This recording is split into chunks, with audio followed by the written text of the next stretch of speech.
Hello, everyone, and welcome back to Strategy Gaming Dojo, where we find, learn, and play one more turn of the strategy games. And today I'm excited to say that we are going to start a basic tutorial that will turn into a Let's Play tutorial of Crusader Kings III. Now, maybe you've heard of that game. Of course you have. It's the biggest game going now. I read the other day it's sold over 1 million copies in a very, very short time. One of the fastest selling games ever. Now, on the channel previously, we've done War in the Pacific Admirals Edition. We're doing John Tiller games. We've done AGO's Civil War II. Those are all real niche games, right? They're great games. I think they're the best war game when it comes to War in the Pacific, the best Civil War game when it comes to Civil War II, and kind of the best overall war games throughout history when it comes to John Tiller. But I'm not a snob about it, right? If it's a great strategy game, I want to bring it to the channel. I want to play it. I want to learn it and help you learn it so you can enjoy it. And I try to only pick the best strategy games. Well, I can tell you this ranks right up there with the great strategy games ever made. It is a hybrid. It's not just a strategy game, it's also a role playing game, but it has kind of a unique twist on that. Most of you have probably heard of Crusader Kings III. I'm kind of saying this to someone that maybe says, "Oh, I sort of heard that game about that game. I know it's popular. I know Paradox games in general." Um, I'm kind of saying that to that listener in that, yes, this is a huge, popular game, but it's a great game as well. Just a kind of a personal anecdote. I told my dad about this game probably 3 months ago, two months ago, right about the time that it was coming out. And my dad has played some video games in the past. He's an older man, but he's played some video games. He understands computers. And didn't, he said, "Oh, wow, that sounds really interesting." Now, my dad has not been really into a PC game since Diablo. So, not Diablo 3, not Diablo 2, the original Diablo. He couldn't wait to beat the big boss in the original. That's how long it's been since he's really been into a game. Well, I didn't think much about it. I had just told him, "Oh, this, big game's coming out from Paradox. I'm pretty excited about it." About 2 to 3 weeks later, my mother called and said, "Well, your dad's been playing that game the whole time. I haven't seen him." And I said, "What? What are you talking about?" The next thing I heard it was my dad was texting me about how he had a dwarf daughter that he could not get married off, and it was causing him a lot of stress. So that was all about Crusader Kings 3. It's an amazing game. It's deep as you want it to be. It's as wide as you want it to be. It's really what you want to make of it. It's not strictly painting the map. I mean, there's no way to win, quote unquote, other than by renown of your dynasty. And that's what really makes it unique.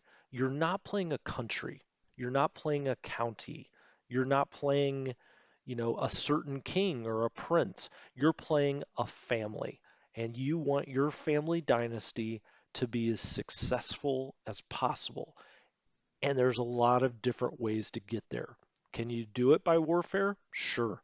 Can you do it by intrigue? Sure. You can do it by murder, by marriage, by inheritance. There are so many different ways to go in this game that it just makes it fascinating. Now, the problem with every Paradox game, of course, is there's kind of a high cost of entry. I say kind of, there is a high cost of entry. If Even if you've played a Paradox game before, even if you played Crusader Kings 2 before, there are plenty of things to learn when you start this game.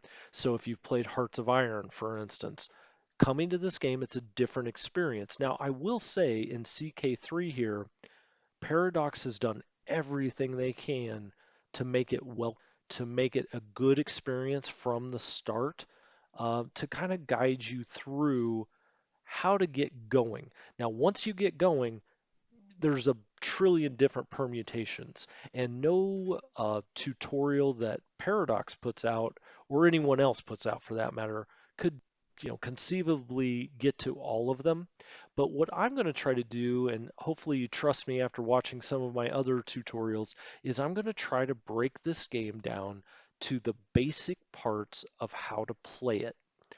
Once you get playing, you don't want me to sit there over your shoulder and tell you how to play the game. It's such an interesting game to like put your own flair and your own style into it. But what I'm going to try to do is take the game and help you understand how to play the game so you can play it any way that you want to. So that's what we're going to try to do. So who is this guy here? He's down here at the left. He's been staring at you a bit. That is going to be our character. Now, this character is also the character of the basic tutorial of this game. So when you boot up the game, they ask you, do you want to play the tutorial? It's this guy.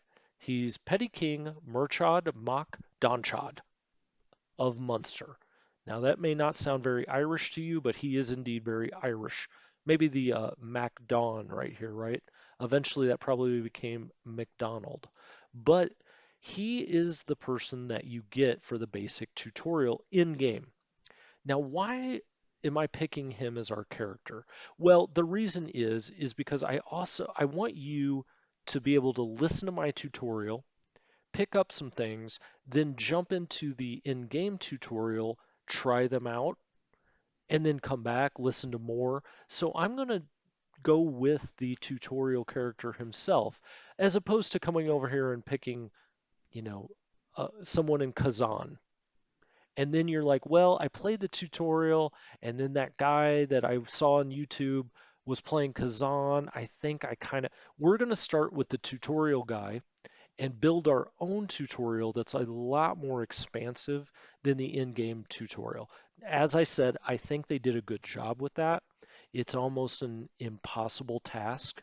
We are going to be doing, mini 30 to 40 minute episodes to cover different parts of the game, as I've done with, other games. We're going to go about 30 to 40 minutes, talk about every single thing that makes up a character, that makes up your dynasty, that makes up your decisions here. What is this? Monthly income? How do you get more? Where does that come from? We're going to go into all of this. We're going to go into every, menu, every selection that you can make. We're going to talk about, you know, well, we'll click on him again. What makes up your character here? What kind of traits does he have? What kind of knowledge does he have? How does religion figure into that? What can you do with it? What about the family tree and your heirs and different succession lines? Now that all sounds very complicated. I'm hoping that we can put together a really good tutorial where you understand the concepts. Maybe you're going to have to play it for a little bit to say, oh, I totally understand how XYZ works. But I want to give you the building blocks to be able to do that. So when we come back in episode 1, we're going to start from the ground floor. I'm going to back out of here. We're going to start with the intro page to the game. We're going to pick this character. We're going to talk about the two different time periods that you can pick. We're going to go around this beautiful map, a map hound. I love maps, and I have to say this is one of the prettiest maps I've ever seen. I love how it looks like paper on a table. We can scoot out here even more. Looks like maybe we're in a pub and we've spread out this map in front of us. It's really something. But we'll kind of go around the map about, hey, if you like this kind of character or that kind of character, there are presets that you can do. Obviously, the guy we're going to be playing is a preset. So there are, a number of those around the map. But you can also play a Duke over here in India. You can play one in Mongolia, you can play one in Siberia.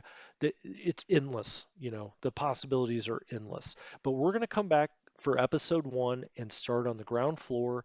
And hopefully, in a few episodes, you'll really get a feeling of how the game works and all the different things that you can do with the game.